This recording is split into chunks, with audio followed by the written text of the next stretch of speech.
날씨가 갑자기 많이 추워졌습니다. 인터넷 기사를 보니까 냉장고 안에 들어가 있는 것 같다 이런 표현을 하기도 하고, 제가 실제로 보았는데 예쁜 그 청년인데, 여자 청년인데 너무 춥다고 욕을 하더라고요. 그만큼 추운 것 같아요. 근데 어제보다는 좀 괜찮은 것 같죠? 예, 그래도 여전히 춥습니다. 그런데 겨울은 추워야 겨울이고, 겨울은 추워야 제맛이라 생각합니다. 추위를 견뎌낸 나무는 좋은 목재로서 쓰임 받고요. 여러분 좋아하시는 황태가 그냥 만들어진 게 아니잖아요. 예, 추위에 또 눈에 얼었다 녹았다를 반복해야, 그래야 우리가 맛있게 먹는 황태가 되는 거죠. 각자의 역할이 있다 하는 생각. 겨울은 겨울들의 역할이 있고 또 여름은 여름들의 역할이 있는 거죠. 자연도 각자의 역할이 있듯이 우리도 각자의 역할이 있어요. 가정도 사회도 국가도 모두 자기의 역할을 성실하게 감당할 때에 안정되고 그다음 건강하고 행복한 삶을 유지할 수 있는 것이죠. 교회도 마찬가지입니다. 교회도 각자의 역할이 있는데 각자 해야 할 일이 있는데, 우리는 지금 있어야 될 자리는 바로 여기 예배의 자리인 겁니다. 여러분, 예배의 자리에도 각자의 역할이 있어요. 우리 성가대 은혜로운 찬양을 해주셨는데 성가대의 역할이 있고, 또 뭐 기도하는 장로님, 또 사회 보는 목사님, 각자 역할이 다 주어졌습니다. 이 역할에 따라 최선을 다하여 감당하고 서로 조화 균형을 이루어서 마치 무지개처럼 하나인 듯 하나를 이룰 때에, 그런 마음으로 예배를 드릴 때에 하나님 보시고 심히 기쁘다, 참 매우 좋다, 그렇게 인정하시는 예배가 되는 거죠. 오늘 그 마음으로 각자 온전한 예배자로 최선을 다해 예배를 드림으로 하나님께 영광과 기쁨을 드리고, 우리는 하늘의 은혜를 여러분 새롭게 덮는 시간이 되기를 먼저 주님의 이름으로 간절히 축원을 드립니다. 세상은 추워도, 세상은 냉랭해도 교회는 여전히 따뜻한 곳이야만 합니다.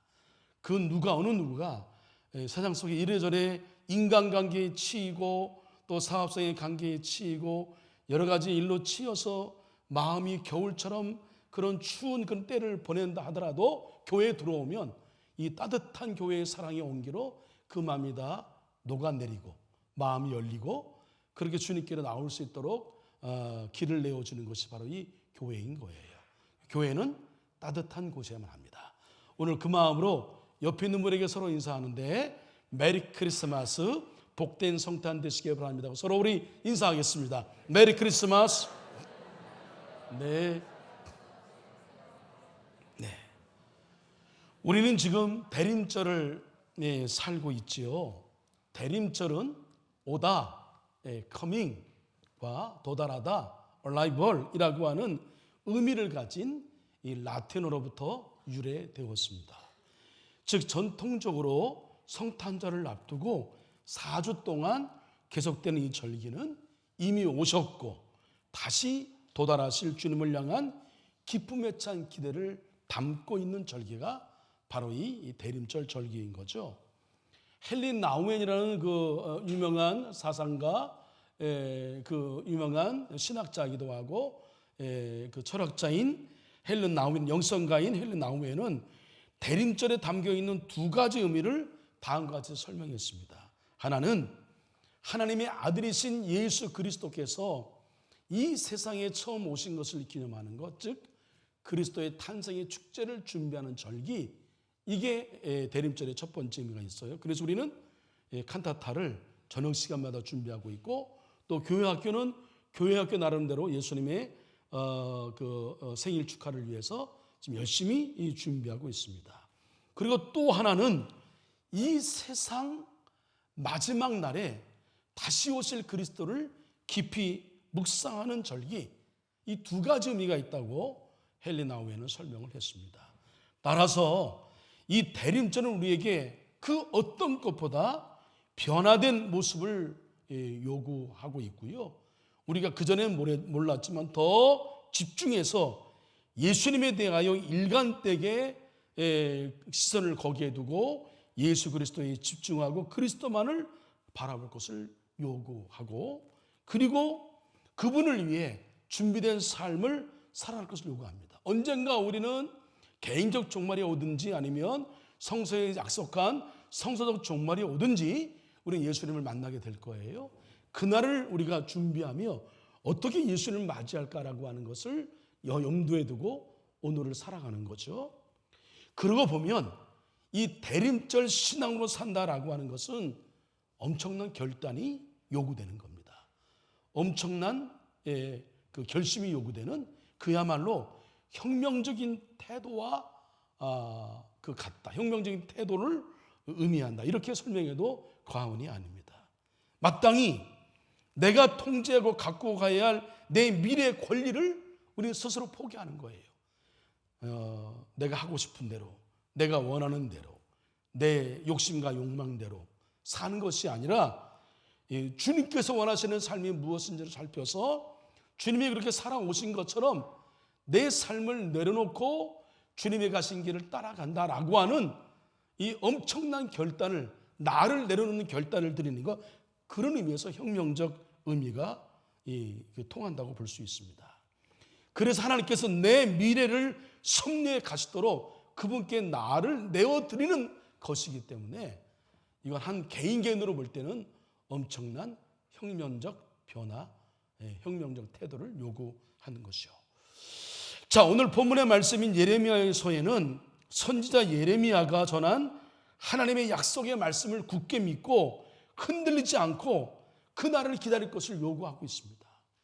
우리가 내 삶을, 내 미래를 맡길 만큼 장로님 기도하신 대로 지금의 우리의 상황이 고난의 상황이고 너무나 견디기 어렵고 힘들어요. 하루하루가 정말 살아가는 게 너무나 힘들어요. 너무나 인생의 버거운 짐이 나를 짓눌러서 어떻게 살아갈지 희망이 보이지 않아요. 절망의 끝까지 놓여있는 그런 상황 가운데 살 때가 있단 말이에요. 그러나 그런 가운데에도 우리가 희망을 놓지 않아야 될 이유, 그런 가운데도 우리가 기다려야 될 이유, 그 이유를 예레미야 선지자가 우리가 설명하고 있습니다. 여호와의 말씀이니라. 보라, 내가 이스라엘 집과 유다 집에 대하여 일러준 선한 말을 성취할 날이 이르리라. 그날 그때에 내가 다윗에게서 한 공의로운 가지가 나게 하리니 그가 이 땅에 정의와 공의를 실행할 것이라. 여기 보라, 내가 이스라엘 집과 유다 집에 대하여 일러준 선한 말을 성취할 날이라는 표현이 나오게 되는데 그날이 어떤 날이에요? 이후에 설명하죠. 다윗에게서 한 공의로운 가지가 나서 그가 이 땅에 정의와 공의를 실행할 날이다, 이렇게 얘기합니다. 지금 이스라엘 집과 유다 집은 이루 표현할 수 없을 만큼 고초와 시련 가운데 있습니다. 그간의 불순종 그리고 우상 숭배로 인해서 각자가 바벨론에 의하여, 아수르에 의하여 나라가 망했습니다. 나라를 빼앗겼죠. 그리고 지금 그들은 노예 생활, 포로 생활을 하고 있어요. 마치 우리가 일제 36년 강점기를 보낸 것처럼 말도 빼앗기고, 그리고 우리의 민족혼도 빼앗기고, 우리의 모든 전통도 빼앗기고, 우리의 모든 걸 다, 우리의 주권도 빼앗겨버린 그때를 지금 그들이 살고 있단 말이에요. 희망을 잃어버린 거죠. 사방이 막힌 듯한 그런 순간에 서 있었던 상황입니다. 그들은 그 위기 속에서 어쩌지 못하고 비참하게 쓰러져가고 있었죠. 그런 가운데에 예레미야를 통해서 주어진 이 예언의 말씀, 이 예언의 말씀에 근거되는, 이 말씀에 근거되는 그 하나님이 어떤 분이신가 우리에게 보여주고 있는데, 하나님은 어떤 분이시느냐? 약속에 충실하신 하나님. 저를 따라 하실까요? 약속에 충실하신 하나님, 약속을 지키시는 하나님, 이거예요. 예레미야는 이미 여러 차례 걸쳐서 하나님께 주신 약속의 말씀을 전한 바 있습니다. 보라, 때가 이르리니 내가 다윗에게 한 의로운 가지를 일으킬 것이라. 그가 왕이 되어 지혜롭게 다스리며 세상에서 정의와 공의를 행할 것이며 그의 말에 유다는 구원을 받겠고 이스라엘은 평안히 살 것이며 그의 이름은 여호와 우리의 공의라 일컬음을 받으리라. 예레미야 23장에 있는 말씀이에요. 그 다음 3장에 있는 말씀은 다 같이 읽습니다. 시작. 보라, 내가 내 백성 이스라엘과 유다의 포로를 돌아오게 할 날이 오리니 내가 그들을 그 조상들에게 준 땅으로 돌아오게 할 것이니 그들이 그 땅을 차지하리라. 아멘. 하나님의 약속의 말씀, 예레미야 선지자를 통해서 이스라엘 백성들에게 지금 노예 생활, 종살이, 나라를 빼앗긴 비참한 생활을 하고 있으나 다시 너희들을 일으킬 거다, 회복할 거다라고 하는 희망의 메시지, 약속의 말씀을 주신 거예요. 하나님은 다윗의 가문으로부터 공의로운 가지를 일으켜 주시겠다, 구체적인 약속의 내용을 말씀하시죠. 이 약속이 성취할 날이 반드시 올 것이다. 히브리인들은 위기에 처할 때마다 이 약속을 붙들고 기도했을 것이에요. 하나님께서 과거의 약속을 지켜주셨던 사례들을 떠올리면서 앞으로는 더 이상 과거의 왕들과 같은 그런 왕이 아니라 하나님 마음에 꼭 드는 중요한 단어죠. 메시아가 오리라 라고 하는 희망을 저들의 마음에 간직할 수 있도록 하신 거죠. 그래서 이 메시아에 대한 고대, 그들이 종살이, 노예생활, 주권을 빼앗긴 상황 가운데에 희망이라는 걸 찾아볼 수 있는 상황 가운데에 주셨던 희망의 메시지입니다. 그러니 그 말씀이 얼마나 그들에게 위안이 되었고 그들에게 얼마나 힘이 되었을까 우리 상상해 보게 됩니다. 그러면 그 공의로운 가지가 일어나 이스라엘 집과 유다 집을 위해 하실 일이 뭐냐? 예레미야가 말하죠. 그가 이 땅에 정의와 공의를 실행할 것이라. 메시아가 오셔서 이 땅에 행할 일이 뭐예요? 정의와 공의를. 부정과 부패, 권력, 그 또 다른 불공정하고 부정의한 그들의 권력의 힘들이 지금 지배하고 있으나 메시아가 오게 되면 그 모든 것들을 다 평정하시고 이 땅에 진정한 정의와 공의가 샘물처럼 일어나게 하실 것이라고 하는 메시지예요. 정의, 공의, 그게 무엇을 말하는 것일까요? 그것은 하나님께서 새로운 왕국을 바라시는 통치의 방식, 하나님의 방식. 하나님은 하나님 나라나 하나님 성경 공동체가 어떤 공동체이냐? 정의와 공의로 다스려지는 공동체. 더 쉽게 말씀드리면 어느 누구도 불평부당하거나 그리고 어떤 권력의 힘이나 어떤 그 압력에 의해서 그들이 부당한 대우를 받는 일이 없는 정직한 사람, 선한 그런 뜻들이 실현되고 그리고 바른 게 살려고 애쓰는 사람, 착하게 살려고 애쓰는 사람들이 존중받고 인정받는 사회, 공의, 정의, 바른과 옳음이 가치가 되어서 다스리는 나라, 이것이 하나님의 통치의 방식입니다. 그러면서 예레미야 9장 24절에 말씀하시기를 나 여호와는 사랑과 정의와 공의를 땅에 행하는 자라고 당신을 소개함. 내가 누구야? 나는 사랑으로 정의로 공의를 땅에 행하는 자야. 이렇게 하나님을 소개하시면서 뭐라고 말씀하시냐면 나는 이 일을 기뻐하노라. 하나님이 기뻐하시는 것은 정직과 바른 옳음을 지향하는 공의와 정의예요. 편법이 아니고 부정이 아니고 부패가 아니고 위선이 아니고 가식이 아니고 할렐루야. 이걸 기뻐하신단 말이에요. 응? 나는 이 일을 기뻐한다. 하나님이 기뻐하시는 일, 사랑으로 행하시고 그 모든 일을 사랑으로 행하는 내용은 공의와 정의로 어느 누구도 어느 일 앞에 불편부당하거나 그 다음에 어려움을 당하지 아니하고 특별히 그런 자리에 있는 사회적인 약자를 어려운 사람을 돌봐주는 사회, 그것을 하나님이 기뻐하시고 그것이 하나님의 통치의 방식인 것을 우리에게 가르쳐주고 있는 겁니다. 바로 이 말씀을 근거해서 훗날 시편 기사는 이렇게 노래했죠. 의와 공의가 주의 보좌의 기초라 인자함과 진실함이 주 앞에 있나이다. 의와 공의가 주의 보좌의 기초라. 하나님 나라의 기초, 저 하늘나라의 여러분 기초, 그건 뭐냐? 의와 공의다라고 하는 겁니다. 이게 하나님 마음이에요. 하나님은 판결을 공의롭게 하실 뿐만 아니라 약자를 돌보고 약자의 권리를 지키시는 하나님. 하나님은 이 일을 기뻐하신다. 그래서 하나님은 지극히 작은 자에게 행한 일이 곧 뭐라고요? 나에게 행한 일이다. 자꾸 우리의 눈에 여러분 권력 있고 힘 있는 사람이 눈에 들어오는 것이 아니라 지극히 작은 자가 눈에 들어오는 사람은 그 사람은 하나님이 기뻐하시는 사람이에요. 예? 하나님이 좋아하는 사람이에요. 우리 주변에 자꾸 사회적인 약자가 눈에 들어와. 우리 속회에 어려운 속동원이 자꾸 눈에 들어와.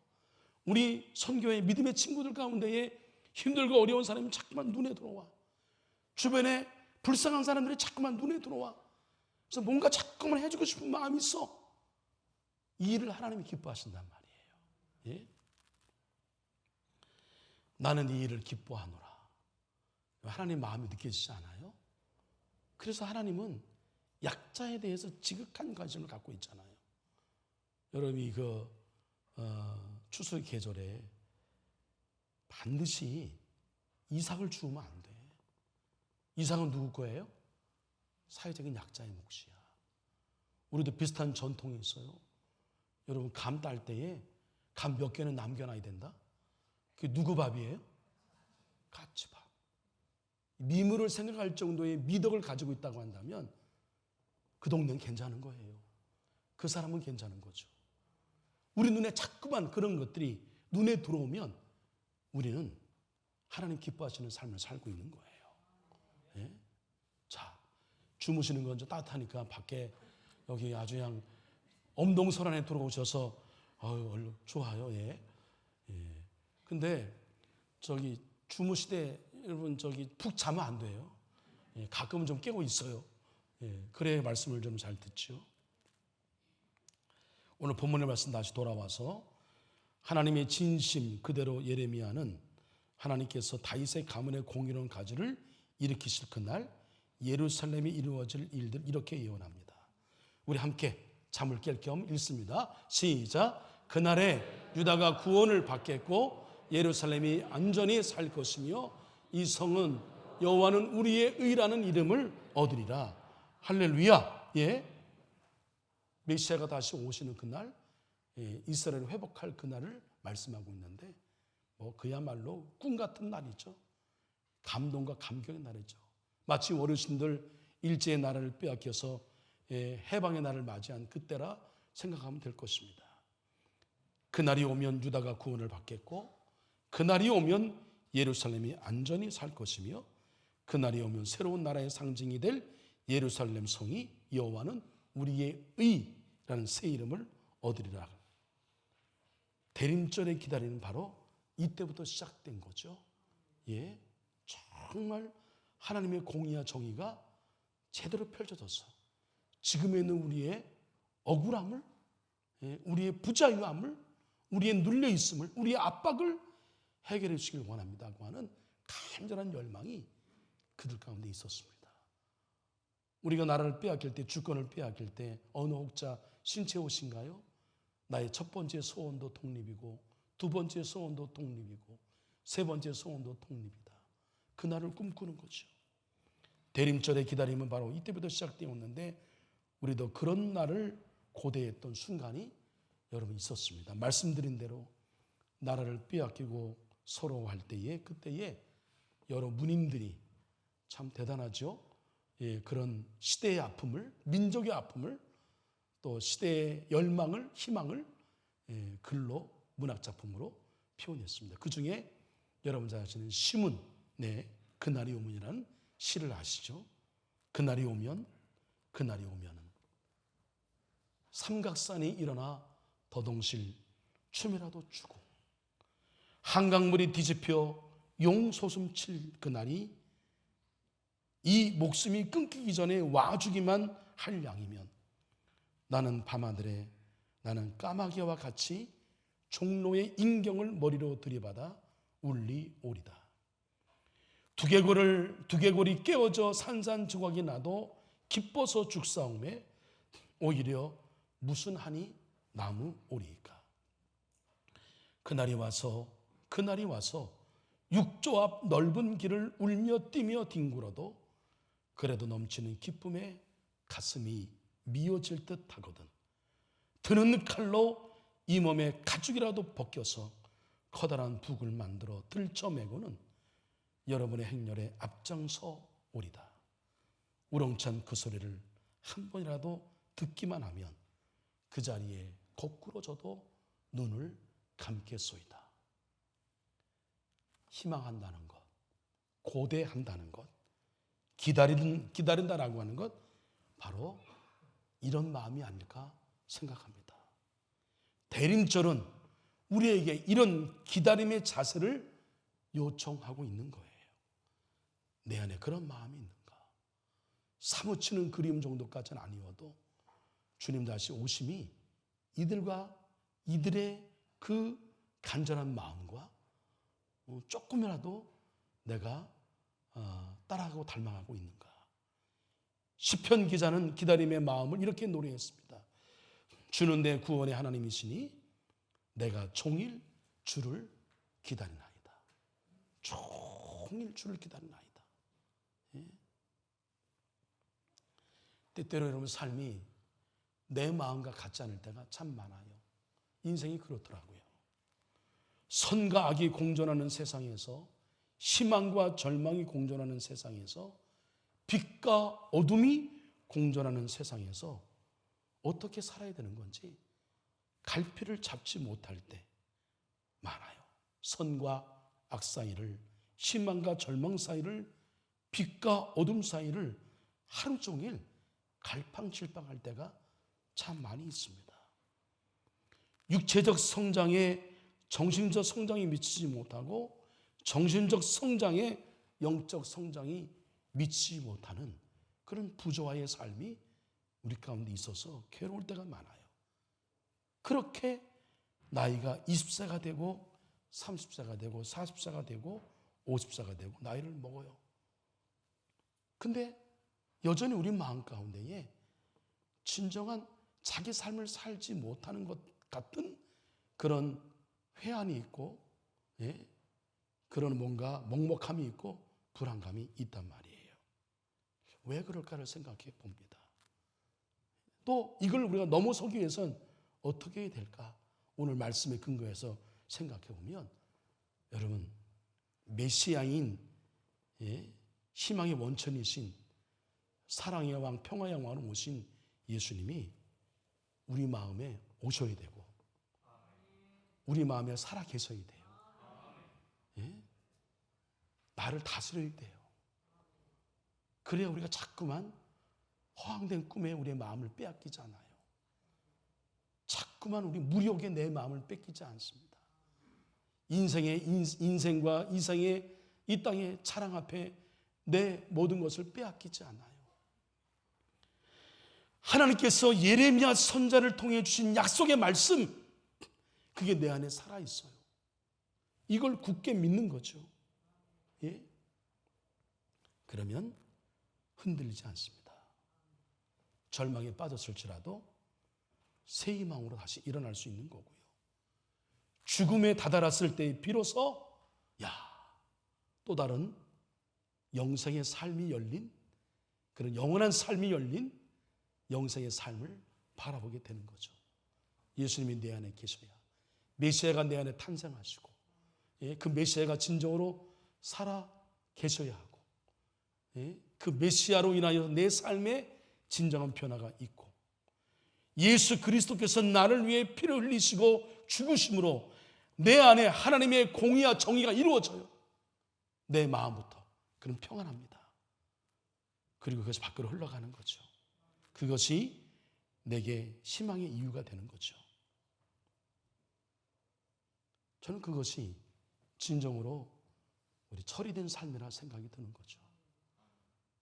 분명히 그래서 내가 누구인가를 다시 한번 확립하게, 정립하게 되고, 내가 누구인가에 대한 정체의식을 가진 사람은 내가 지금 이 땅에서 뭘 해야 될지에 대한 사명도 깨달아야 돼요. 내가 가야 할 길이, 방향이, 목적이 어딘가 분명한 사람이죠. 우리가 누구인가 분명한 사람은 내가 지금 어디를 향하여 가야 될지에 대한 삶의 방향과 목적이 분명한 사람이에요. 내 안에 예수님이 계신 사람을 우리는 뭐라고 얘기해요? 예? 크리스찬, 성도 이렇게 얘기합니다. 우리 철로 역정을 통해서 배운 것처럼 우리는 순례자이다. 다시 한번 저를 따라 하실까요? 나는 순례자입니다. 이런 의식이 우리 가운데 있어야 돼요. 예수님이 내 안에 정말 살아계셔야 돼요. 내가 예수님을 살지 않으면 견디지 못해야 돼요. 성령이 나를 가만두지 않도록 해야 돼요. 내가 누군가를 향하여 하나님이 기뻐하시지 않는 공의와 정의를 행하지 않으면 내 양심의 꺼리낌이 느껴져야 되고 견디지 못해야 돼. 부끄러움이 느껴지고 죄의식이 느껴지고 이런 의식이 전혀 없으면 우리는 여전히 헛된 인생을 사는 거예요. 예? 하나님이 좋아하시는 건 공의와 정의다. 예? 하나님 말씀의 기준에서 모든 나라가 다스려지는, 그래서 하나님은 이 지혜서 말씀을 보게 되면 정직한 자에 대해서 관심을 기울입니다. 그래서 정직한 자가 흥한다 이렇게 말씀하시는 거예요. 왜 그런지 하나님이 그걸 좋아하시기 때문에. 당장은 손해봐도 여러분 정직하게 자기의 길을 묵묵히 걷는 사람이 나중에 인정받더라고요. 예?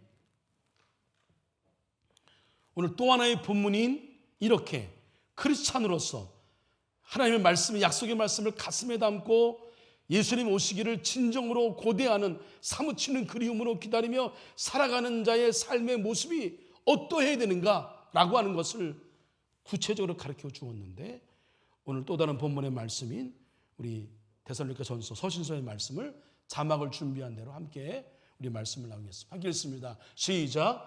하나님 우리 아버지와 우리 주 예수는 우리의 길을 너희에게로 갈 수 있게 하시오며, 또 주께서 우리가 너희를 사랑함같이 너희도 피차간과 모든 사람에 대한 사랑이 더욱 많아 넘치게 하사 너희 마음을 굳건하게 하시고, 우리 주 예수께서 그의 모든 성도와 함께 강림하실 때에 하나님 우리 아버지 앞에서 거룩함에 흠이 없게 하시기를 원하노라. 할렐루야. 예? 하나님 앞에서 거룩하고 거룩함에 흠이 없게 하시기를. 주님을 우리가 고대하고 기다리는 자의 그 삶의 모습이 어떠해야 되느냐. 이미 예수님은 오셨어요. 첫 번째 성탄절은 우리가 지났어요. 우린 아직 오지 않은 두 번째 성탄절을 기다려요. 그 중간을 우리가 살고 있습니다. 이 중간을 사는 동안 이 시대를 가리켜서 성령의 시대를 가리켜서 성령이 역사하셔서 우리로 하여금 자꾸만 예수님을 온전히 두 번째 성탄을 기다리는 자의 삶을 살도록 하나님의 영이 우리를 계속 이끌어 주시죠. 어떤 삶을 사는 거예요? 거룩함을 지향하는 겁니다. 흠이 없기를 지향하는 겁니다. 부족하지만 그런 삶을 살기는, 온전히 살기는 어려워요. 그러나 거룩함과 흠 없는 삶의 모본이 예수님이에요. 예수님처럼 살기를 애쓰는 거예요. 예수님 마음이 내 마음이고, 예수님 생각이 내 생각이고, 예수님이 행한 모습이 나의 모습이고, 그 마음을 내 마음 가운데에 품는 거죠. 예? 그걸 거룩함과 흠없는 삶을 사는 거예요. 그럼 기다리는 거죠. 사랑하는 한서의 성도 여러분, 우리는 어떤 사람입니까? 지금 우리는 주님이 처음 오심과 마지막 오심 사이 그 중간기를 살아가고 있다고 말씀을 드렸는데, 우리는 그리스도께서 사람이 되어 오심으로 이루어진 첫 번째 오심을 환원한 동시에 주님께서 모든 거룩한 자들에게 둘러싸여서 다시 오실 그날을 손꼽아 고대하고 있습니다. 이 말씀이 중요해요. 어둠과 눈보라가 치는 엄동 속에서도 봄에 돋는 새싹을 기대하는 사람은 추위를 탓하지 않아요. 흥청거리며 살지 않습니다. 그런 겨울을 보내는 것이 아닌 씨앗을 준비하는 겨울을 보낼 것입니다. 다시 반복해요. 어둠과 눈보라치는 엄동 속에서도 봄에 돋는 새싹을 기대하는 사람은 추위를 탓하며 흥청거리는 겨울이 아닌 씨앗을 준비하는 겨울을 보내는 겁니다. 사도 바울은 그것을 가르쳐서 거룩함과 흠 없음이라고 얘기했고, 우리 주님은 그것을 가르쳐서 기도와 깨어 있음이라고 말씀하셨습니다. 진실로 기다리는 자의 특징은 뭔지 아세요? 기다려요. 그 사람 어떤 사람이에요? 기도하는 사람이에요. 진실로 기도하는 사람의 특징은 뭔지 아세요? 깨어있는 사람이에요. 이 사람들이 거룩함을 지향하는 사람들이고 흠없음을 지향하는 사람들입니다. 이 아름다운 대림절의 신앙이 주님을 진정으로 사무치는 그리움으로 기다리는 우리 한서 성도의 내면에 순수하게 응집되어 옹골차게 막 내재되어서, 그래서 매번 성탄절을 맞이할 때마다 그런 우리의 순수하게 응집되어 있는 주님을 향한 마음이 더 커지고 커져서 점점 더 우리의 얼굴이 예수님을 닮아가고, 그로 인한 성령의 아름다운 열매를 우리 인격과 삶의 말에 주렁주렁 맺혀가고, 그래서 함께 지내는 성도들도 너무 보기 좋고 따라가길 원하고, 우리 주님도 야, 참 보기 좋다. 그런 우리 성도, 그런 성도들이 모여서 사는 이 공동체는 사랑과 정의와 공의가 다스려지는 공동체. 하나님이 제일로 기뻐하신대요. 우리 성도님이 그런 성도님 되시고 우리 교회가 그런 교회 되기를 주님의 이름으로 간절히 축원합니다. 기도하겠습니다. 공의와 정의를 기뻐하시는 사랑의 하나님 아버지, 여전히 땅에 시선을 두고 기다림 없는 삶을 살고 있는 우리가 아닌지 오늘 말씀을 통해 다시 한번 성찰하게 하시고 나를 뒤돌아보게 하여 주시옵소서. 눈을 들게 하셔서 그래서 오신 주님, 오실 주님을 향한 고대함이 우리 가운데에 있게 하여 주시옵소서. 그래서 엄동 속에서도 봄에 피어날 새싹을 보듯 우리를 향하신 하나님의 희망의 메시지를 보게 하셔서 진정한 고대함으로 살게 하시고 거룩하고 흠없는 삶을 지향하게 하시고 기도하는 자로 깨어있는 자로 살게 하여 주시옵소서. 예수님의 이름으로 기도합니다. 아멘.